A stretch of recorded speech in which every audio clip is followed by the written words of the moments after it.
মানেই কি শুধু বেড়ানো, ছবি তোলা আর সোশ্যাল মিডিয়ায় পোস্ট? না, ভ্রমণ মানে প্রকৃতির প্রতি, স্থানীয় মানুষের প্রতি আর পরিবেশের প্রতি দায়িত্ব।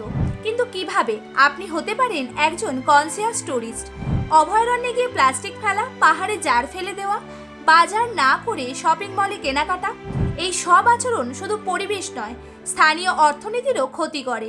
এই কারণেই এখন চর্চার কেন্দ্রে এসেছে কনসিয়াস ট্যুরিজম, অর্থাৎ দায়িত্ব সহকারে ভ্রমণ।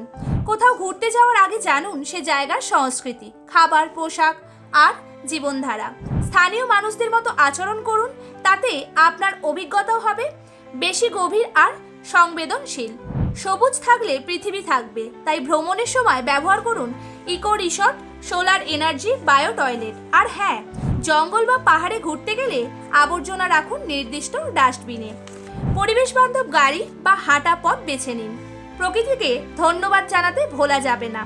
আপনি যদি স্থানীয় গাইড নেন বা ছোট দোকানদারদের থেকে কেনাকাটা করেন, তাতে শুধু আপনি ইউনিক জিনিস পাচ্ছেন না, ওদের পরিবারেরও হাসি ফুটছে। তাই সাপোর্ট লোকাল হোক ভ্রমণের অঙ্গীকার। হোটেলের খাবার নষ্ট না করা, বিদ্যুৎ জল ব্যবহারে সচেতন হওয়া, এই ছোট ছোট কাজগুলোই বানায় আপনাকে একজন সচেতন ভ্রমণপ্রেমী। বেসিনের কল বন্ধ রাখা, রুম থেকে বেরোনোর সময় এসি বন্ধ করা, সবাই যদি এই সহজ জিনিসগুলো মানেন, পরিবেশ অনেকটাই বাঁচবে। ভ্রমণ আপনার আনন্দ, কিন্তু সেই আনন্দ যেন কারোর সমস্যার কারণ না হয়।